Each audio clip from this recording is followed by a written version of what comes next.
শান্তিপুরের ২ নম্বর ওয়ার্ডের বাগানীপাড়ার এক পুকুর থেকে এক নিখোঁজ ব্যক্তির দেহ উদ্ধার ঘিরে চাঞ্চল্য। শান্তিপুর পৌরসভার ২ নম্বর ওয়ার্ডের বাগানীপাড়া পুকুরে গতকাল থেকে নিখোঁজ থাকা উত্তম বিশ্বাস নামের এক ৪৫ বছর বয়সী ব্যক্তিকে আজ ভেসে উঠতে দেখে স্থানীয়রা। খবর দেওয়া হয় শান্তিপুর থানায়। শান্তিপুর থানার পুলিশ এসে দেহটি উদ্ধার করে থানায় নিয়ে যায়। তবে কিভাবে ওই ব্যক্তি ওই পুকুর পাড়ে গেল, নাকি ওই ব্যক্তির মৃত্যুর পেছনে অন্য কোনো কারণ আছে, তা তদন্ত করে দেখা শুরু করেছে শান্তিপুর থানার পুলিশ। আর আজ বিকেল ৪:৪৫ নাগাদ এমনই দৃশ্য ফুটে উঠল আমাদের ক্যামেরায়।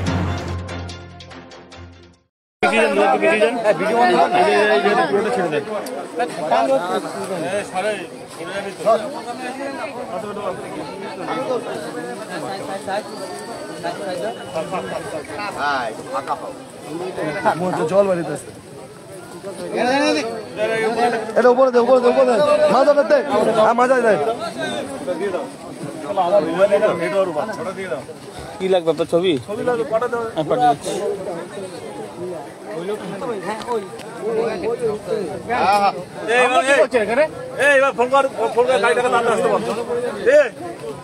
বাঘা খেতে পাঠিয়ে দিতে বল, ভারত কানতে হবে না, বাঘা খেতে পাঠিয়ে দিতে বল, বডি তুলে নিয়েছে বল। আরে হ্যাঁ, পিলা গেছে দেখা আকার জল দেওয়া হয়ে গেছে।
দেখতে থাকুন ও সঙ্গে থাকুন সংবাদ আজ ও কাল, মানুষের সাথে মানুষের পাশে।